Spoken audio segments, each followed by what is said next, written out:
Hello and welcome to How to Become a Pro Wrestler. This is a big episode for us because we're about to begin the training school, and there was going to be a big email that got sent out that was saying, here's what you need to have, here's what you need to do. But we thought, you know what? Let's make a podcast for people so they can listen on the move. They don't have to sit down and read paragraphs and paragraphs. So if you're going to start training with us on September 15th, which we're very much looking forward to. September 15th. There you go. Just over 2 weeks away, 11 guys. days away. 11 days away. We still have 4 spaces left. Oh, God, yeah, it's 11 days. We have 4 spaces left. If you would like one, head over to edinburghwrestling.com and go register there. Yes. There are 4 spaces remaining at the time of recording this, and you could have one. So go Don't check miss out, that guys. Again, edinburghwrestling.com. So a lot of people have been asking me, like, kind of fitness-wise, what do you need to do? Equipment-wise, what do you want to do? And I think I want to start with the equipment because that is, to me, the thing that's kind of like, I think fitness and diet and exercise can vary from person to person. Agreed. Whereas I think with the equipment, we can kind of give you a rundown of what do you you want to need? bring. What you want to bring, yeah. It's obvious stuff, to be honest. I think what the main thing you want to do is it's first things first is you want to have the basics. You want to have some suitable footwear. Yes. Is what I would say. Ideally, what would be great is amateur wrestling shoes. Now, Or they are- boxing shoes. Or boxing shoes. So, for example, if you want to invest a little bit, I would recommend the Asics shoes, Asics wrestling shoes. And be careful. I think you want to order that. I think it's a size above. It depends. they're a little- I tend to go. I ordered my genuine size. Yeah. and it was fine. and it was fine. Well, there you So go. I mean, you can usually go a half size up, but they're usually a little bit tight when you get them. They're kind Yeah. of tight. You got to kind of like settle them in a little bit. I would go half size up then if you're getting Asics shoes. I would really recommend them. A lot of the pros use them. You'll see them a lot on indie and professional shows. Yeah, you do. So that's what I would recommend. If you can't get them, there's obviously the Lonsdale boxing boots that you can get from Like Sports yeah, Direct. Sports Direct. They're They'll usually do- like 20, 30 quid. They're not Yeah. expensive. If not, That's what we started with. yeah.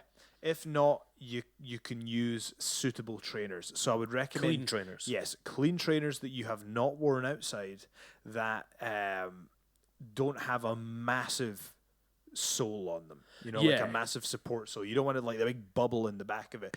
You want something that's My big fairly. Yeezys coming That's what in. I meant. No, you want something that's suitable for this because, like, when you're taking bumps, if you've got a big sort of massive swell at the back of your foot, it's going to affect the way that you take that bump, and you don't want to end up hurting your ankles or anything like that. So I Yes. think you want something that has a little bit of support, but you don't want something that's crazy. Ideally there's wrestling boots as well. I get my wrestling boots from I think it's Ringside Boots by Richard Bishop. I've always got my boots from there, so that's what I recommend if you can do that. Check that out. But that's a little bit of an investment. So Terms those are your tiers for getting in. So you've got your wrestling boots, then you've got your Asics wrestling shoes, which is what I'd recommend for this stage. Below that, there's the Lonsdale boxing boots, which are absolutely fine, and then below that, there's kind of another brand of suitable trainers. Yeah. In terms of clothing, basic gym clothing, nothing too loose, I would say. You don't want it to be like, big, giant, triple XL baggy t-shirt or whatnot, but like, Well, I think, unless you are a triple. unless XL, that's your yeah. size. Like, don't, Unless- and you want, just what you would wear to like, go to the gym or just activity, something that you're comfortable, don't turn up in jeans, you Yeah. want to be comfortable, something that you don't mind kind of building up a bit of a sweat going Yeah. and stuff like that. You can move around and it's kind of mobile.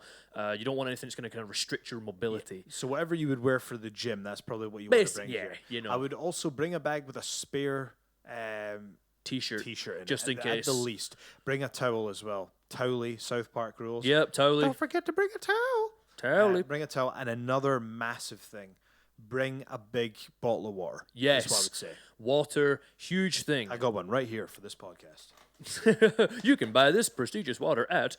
So yeah, in terms of water, here's a little. Again, I'm gonna bore you with the statistics. Even a 2%, even dehydration of 2% of your body weight can make a massive difference on your performance. So even a small, tiny bit of dehydration from, working and running and taking bumps, rolling, sweating, and not rehydrating can affect performance.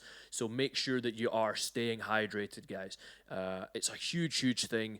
And again, we're not, it's based on what we're going to be doing. Like you're gonna want to stay hydrated.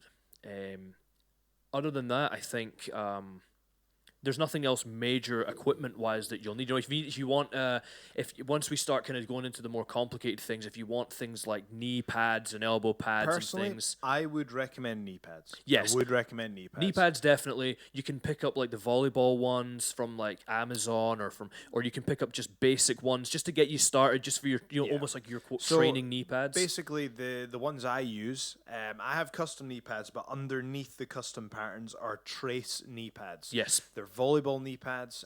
If you basically search for volleyball knee pads, you will find them. Yeah. Elbow pads are not essential.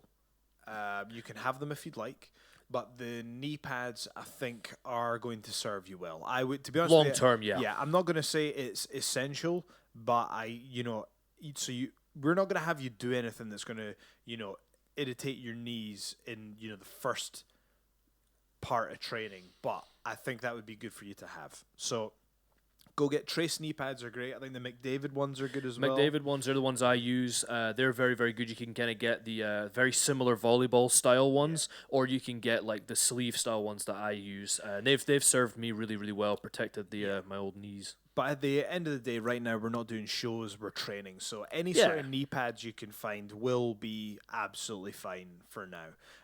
That in terms of like the equipment that you need to bring. Again, someone asked in the comments there, tracksuit bottoms or shorts. I would bring shorts personally because you're going to be getting a sweat on here. Again, it's either is fine, whatever you're more comfortable in, but just you are going to be building up a sweat. So shorts would be the preference. It's not it's not mandatory, but that's what I would recommend. I've ripped the ass out of multiple pairs of tracksuit bottoms when training, just because they're good, but they don't provide the best mobility sometimes. So if you're going to wear tracksuit bottoms, make sure that they're kind of the kind of stretchy ones that can kind of like stretch a little bit. You don't really want the like the waterproof style ones that are a bit tighter. They're very like they're kind of like they don't stretch and you can rip them. Because I ripped like 3 or 4 pairs of those. People are wondering, we've got a grommet sitting right. We have old Grommet down here. Hello, Grommet. Hello, boy. He did have a bit of an accident the other day, which we haven't gotten into any details about. I think me and Sophie are actually going to do a podcast about it. Oh, boom. So that'll be Sophie's podcast debut. It will be. Nice. But I get because I get worried when he's Yeah. chilling. I'm just like, I hope he's all right. But anyway, back to the task at hand. So, like I say, training starts on September 15th, and people are asking, what can you do to get prepared for this cardio-wise? What I will say, folks, is this is going to be an exercise in fitness. Yep. So we are going to help you increase your fitness over the 8-week course. Mm-hmm. However, it would certainly benefit you to have some sort of conditioning going in. Is that fair to say? I would For agree, sure. yeah, I would agree. So, Dave, can you give any tips because like I say, Dave is the person I go to for advice on training and stuff like that. Dave, have you got any advice of what people could maybe do? There's 11 days to go. What could people do? Even, I want you to think it's starting at the most basic beginner level. What could someone do to just get themselves a little bit more ready than nothing at all? I would say at the most basic level, run. Go for a little run, even outside, even kind of if you've got like any sort of grassy area nearby where you stay, or if you've got a gym near you, you can kind of try out a treadmill there. I would just go for a little run, kind of feel. One of the main things I'll say is just feel what it feels like to sort of use your heart and lungs, and to kind of to move your body around a little bit, particularly if you don't do a whole lot of exercise. As Joe was saying there, like, no, it's not a requirement that you're a super athlete and that you've got amazing cardio, because, again, it's going to be something that everyone's going to be starting at different levels, and we're going to be, everyone's going to have their strengths and their weaknesses, and everyone's going to have their own things. it's not a requirement for you to have incredible cardio to begin with. But if you want to get a little bit of that, of a taste of what, just kind of what your body's going to be going through, what you're going to be experiencing on the day, again, run a little bit of a run. If if you do happen to go to a gym and maybe you lift weights or you do any of that stuff and you haven't really dabbled in any kind of cardio stuff before, if you've got things like battle ropes, you've got a rowing machine, or even if you have a bike. Even if you have a bike in your house, if you've got a bike that you've used to ride a bike, go for a bike ride. Just little things that get your body working a little bit, get you moving.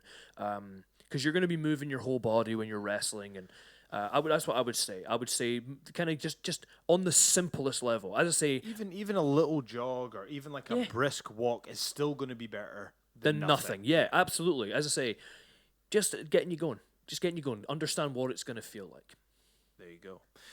So that's kind of a couple of things that you can do to get yourself prepared.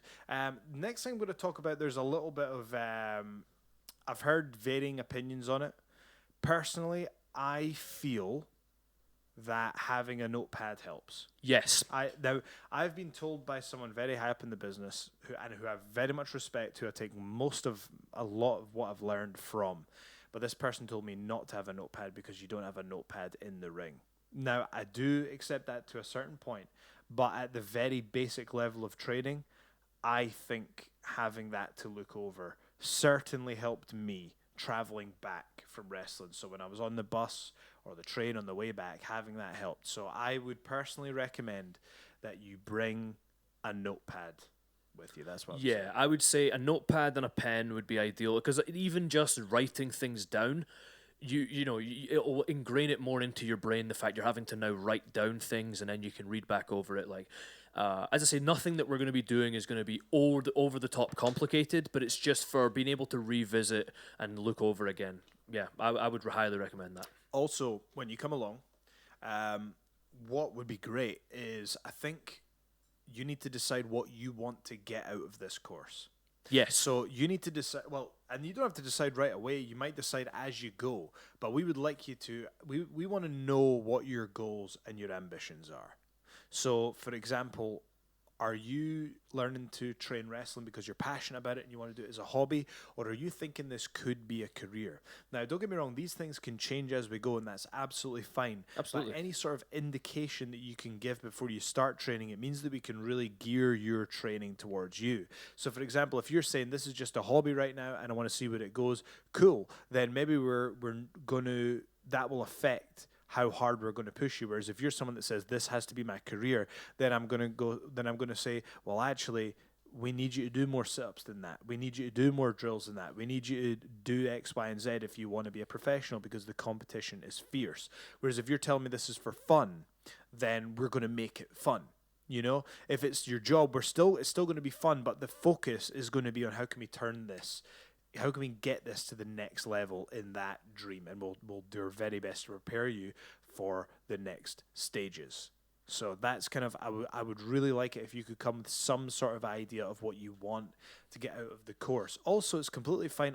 You might know a lot of referees train as wrestlers and then become referees. A lot of managers train as wrestlers and then become managers. Yeah. That's not out with the realms of possibility. Any goals that you may have, let us know, and we're going to gear it towards your needs. If you are looking to do something like that, if it is like, I want to be a referee or a manager or something like that, let me tell you this, it's a huge asset to any show, and any show when you have a referee or a manager that can take basic bumps and move around and understand the ins and outs of the physical part of the business a little bit. It's a very some of the greatest managers of all time had worked before. Yeah. So it's if that's your goal, still come along and absolutely, you never know, that might be your goal. You might come along and then you might go, you know what, I actually really love this, and then you decide you want to actually push for actually making a career of wrestling.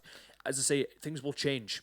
People change. People can change their minds all the time. When you come along, have an idea, but don't be afraid if that idea suddenly changes midway through, or if you suddenly change your mind and go, you know what, I want to do this a bit more seriously, or maybe I want to dial it back a little bit. Absolutely. So another thing I want to say, this is going to sound like a basic thing, but it is quite important. obviously by undertaking this, it is at your own risk and all that, and we will basically but what we do need to do is we need to check ID, because we can't train people who are under the age of 16. So we need people to be Yes. 16 and above.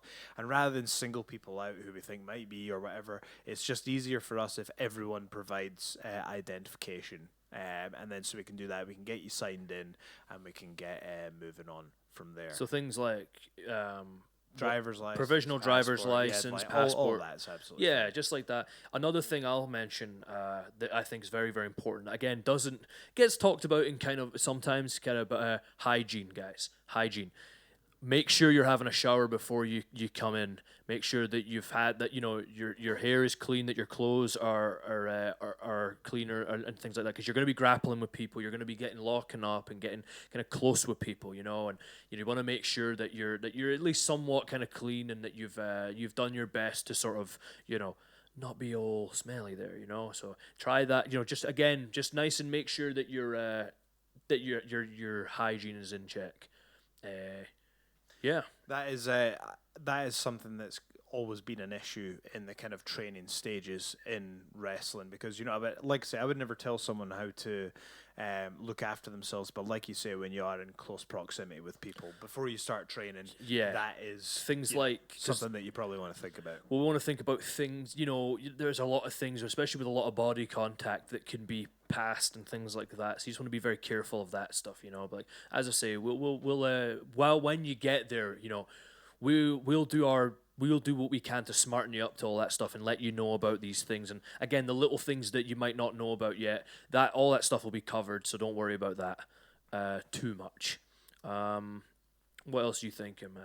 What else is on your mind? So, I mean, there isn't a whole lot to this. I mean, I think a lot of people get dissuaded from professional wrestling training because they think there's kind of more to prepare than there is. A lot of people have been asking me about, like, what weight training can I do? What, cardio can I do? And that's great that they're asking those questions, because it shows that they're serious. Yes. But what I do want to tell people is, obviously, what you put in, you will get out. If you want to work really hard in the gym beforehand and you get there, then it is going to make things easier. However, there will be people who don't do any weight training and need a bit of advice on that. Yeah. And that the course is absolutely open for those people as well. So it really is just a case of you can be as prepared as you would like to be. Like I say, I'm going to treat this like university rather than school. Yeah. You know what I mean? It's like we're not going to force you to be there. We're not going to force you to prepare for things. We're not going to force you to do anything. But whatever extra stuff that you want to do, it's going to pay dividends in the long run. Absolutely. This is something, whenever I do a seminar, this is one of the things I always ask people. And I'm telling you now because I'd like you to come armed with a few answers. Now, it sounds like a weird thing to ask, but one thing I always ask people is I say, when your closest friends and family are asked about you, what would they say are your 3 best traits and your 3 worst traits, right? And people kind of wonder why I asked that question. And then I go, because the 3 positive traits you just mentioned, that's how you'll be portrayed as a face. And your 3 negative traits, that's how you will be a villain, That's kind of what I'm looking at there, because at the end of the day, professional wrestlers, it's always better when it's ingrained in reality. So I always try to get people to tap in to the side of their personality that is real. So like, for example, a lot of the stuff I do, it relates to kind of arrogance and overconfidence, because that's something that people have said about me in the past. So if that's something that I'm already subconsciously putting that out there, then it's going to be a very natural thing to lean towards. So before you come, I would like you all to think about what are your, and even ask your friends and family, ask honestly, what are the 3 best traits about me and the 3 worst traits about my personality? And then when you come to training with it, we can use that to have a think of what your wrestling character is going to be. Because one thing that I've found through training schools and seminars across the world is it tends to be like 90, if not 100% in ring, and almost 10 to 0% on promos and character and stuff like that. Yeah. And I understand the way that the business is geared now. It is geared more towards the in-ring product. There is absolutely no doubt about that. But at the highest level, story is still Still a very important very, part of it. very important. Promos are still very, very important. And like I say, wrestling always moves in cycles. Absolutely. It So always things- moves in cycles. Yes. So what's maybe not in just now will be in soon. It's always important to have those skill sets. Like, even if you are a character based person, or, and again, this is looking down the line. If you're a character based wrestler, or you're a comedy wrestler, or you're a solid in ring worker, it always pays dividends to have those all facets there, at least to a good degree. Maybe you specialize in character based promos, but it will never harm you. Never harm you to be a solid in-ring technician as well, to know your way in and out the ring. What the thing is we're looking to do is to, again, sort of flip the formula on its head a little bit and go, let's cover everything. We're covering every aspect, every facet of the business. It's not just this is how you do these moves, this move, and reverse this, and this. It's about, again, promos, about your physique and your fitness, how your mindset, things like that. Being able to really the business side of the business, it's one of the most underutilized spoken parts of the business. Not a lot of guys talk about the business of the business, things like that. One thing I will say that I just remembered that would be very important is make sure before you arrive as well that you've had at least something to eat. A couple of hours I before. forgot about that. A couple of hours before. Yeah, don't worry too much about what it is, as long as it's not like a big McDonald's or something like that. Have something relatively, relatively savory that's gonna, fill you up a little bit. You don't want to be going in fasted or hungry. Like, if you're going in, you're gonna have it's gonna be a bit rougher if you've not got any energy to kind of do some stuff here. As I say, the training's gonna be hard. It's not gonna destroy you. It's not gonna make you pass out or kill you or anything like that. But it's gonna be intense. It's gonna be hard, and you're gonna be moving your body in a way that you've maybe not used to doing it before. So it's important to make sure that you've got some form of nutrient or some form of nutrition in you, just to sort of fuel you. And as I say, that's again something that will, at least I know I'll happily be going into more depth with people about. It's just how to fuel your body properly, and how to kind of navigate your way through kind of nutrition and eating correctly for not only your physique and your fitness, but for your performance as well.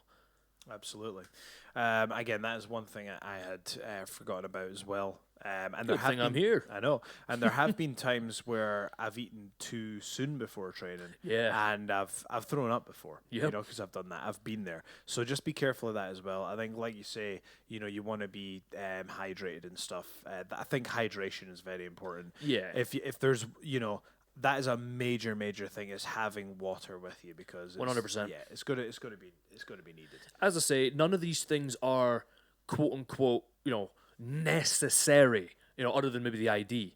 Like, that's the only thing that's really quote necessary. But because again, you can wear jeans.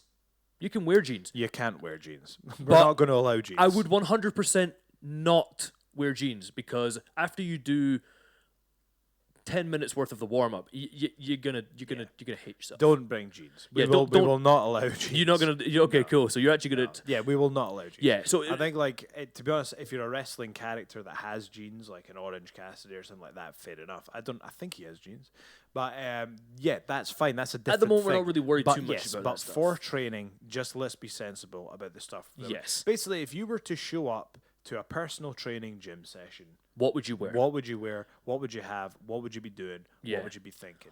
So that's pretty much it. It's Yeah. to be honest, we're going to take you through most of the stuff, and what I do want to say is this will be building in increments, right? So Yes. the first couple of weeks, you're not going to be taking tombstones or No. from the top of the building. Canadian Yeah. destroyers from the top rope. As a professional wrestler, I have always been on the conservative side of taking certain bumps. I've said no to a lot of things in my career. Yeah. Got heat for it at times, but there's just no price that anyone could pay Well, me you're to, still here. to break my neck. You're still here, you still have your neck. I haven't had any serious injuries from wrestling. Probably some knock on some wood there, Joe. Yeah, touch wood. There you go. And I've been pretty lucky. I know that I've been lucky with regards to that. But it's not just luck, it's also by taking the proper precautions. So we are going to come at this from from a safety point of view. So the stuff that we'll be doing in the first weeks, we'll be doing a lot of rolls. Yep. We'll be learning to fall properly. There'll be a lot of like mat technique, and it's going to be before you would ever even come close to taking a bump in a full hard pro wrestling ring. You know, we're going to be 4 weeks in before that happens. Yeah, so you'll have learned kind of how to fall. Yes, and before that, we'll have crash mats, Of course. and things like that. So I'm very very excited to see where this goes and how much value and how much we can develop people. I'm really super excited for it. We've had a lot of positivity, a lot of people reaching out, and I'm really excited for it. This is going to be an awesome journey and an awesome thing to be a part of. And thank you to everyone who has signed up so far. Like I say, we've got 4 spaces left. Only 4. If you do want to join, head over to edinburghwrestling.com. We got 4 spaces left. It's £100 for the entire 8-week course. Okay, they've got myself.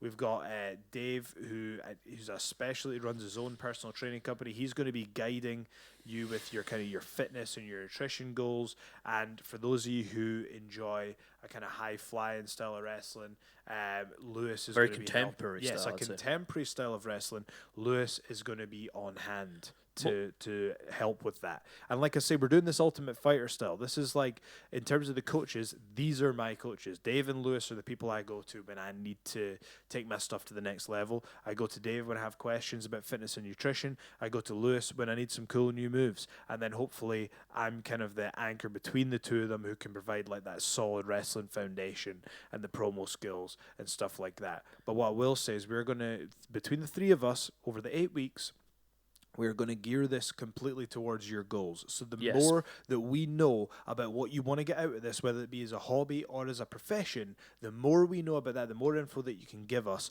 the better that we can tailor this to your needs. And if you are someone that does want to make this a career, and never be shy about that. If that is what you want to do, let us know. It doesn't matter what size, what shape, what gender, orientation, religious background, like anything. It does not matter. If you want to be a professional wrestling, the door is wide open for everyone, and we want to have an inclusive environment where everyone can partake, everyone can have fun, everyone feels safe. But any person who steps forward and says, I want to do this as a professional, we're going to do our very best to guide you in your next steps as well. So right now, as I say, we've got the 8-week course done, but we are working on what the next steps will be after that as well. I mean, we'll have more information about that soon. No matter what happens, we will help you with your next steps. But this 8-week course, if you are a beginner and if you've never done this before, or even if you have done it before, even if you've done wrestling before and it wasn't quite, you didn't feel like you were maybe safe there, or it wasn't what you thought the training would be, and you want to give it another go, you can come to us as well. You don't have to be an absolute beginner. True. But this course this will start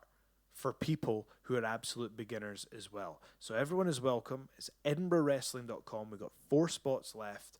Go check it out.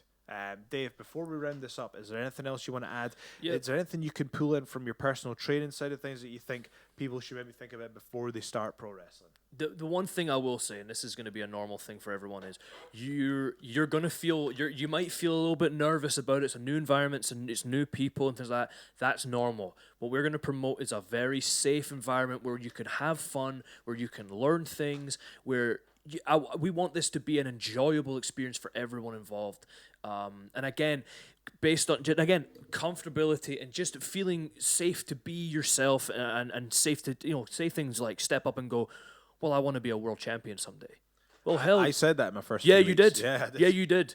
And again, there were people that looked at you like what the hell? Yep. But look where you're at now.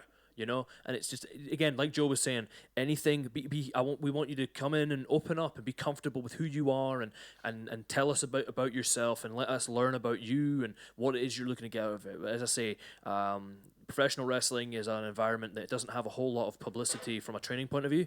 We're looking to change that and promote a very safe, fun, enjoyable learning environment. As I say, I love to coach, whether it be professional wrestling coaching, fitness nutrition coaching, any of that stuff. I'd love to coach in general. So anything I can do to help anybody, or any questions you guys have, do not hesitate to fire me over questions, inquiries. And as Joe said, 4 spaces left. if you've even thought about it, if you even just considered, man, I'd like to give pro wrestling a try, you're not going to get a better opportunity than this with £100 for the 8-week course.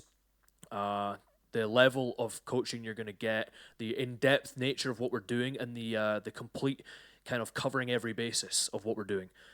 You're really not going to get much better than that in at the moment, and that's where if you've even considered this, absolutely go for it. EdinburghWrestling.com. Fill up those last 4 spaces. They're not going to be there for very long. So if you're interested, jump on it now. You will not regret it. Absolutely. Well said, Dave. Unfortunately, I'm going to need to go. I have a media call in about 30 seconds. Oh, fancy, I know, that's just what I got to do, mate. So, Gromit has actually chilled. How can that be comfortable? How can that be comfortable? Anyway, thanks so much, folks. Thank you. Dave covered it all. We can't wait to see you on September 15th. 4 spaces left, people. Go check it out. EdinburghWrestling.com. Thank you, and we'll see you next time. Bye-bye. Thanks, folks. See you next time. Bye.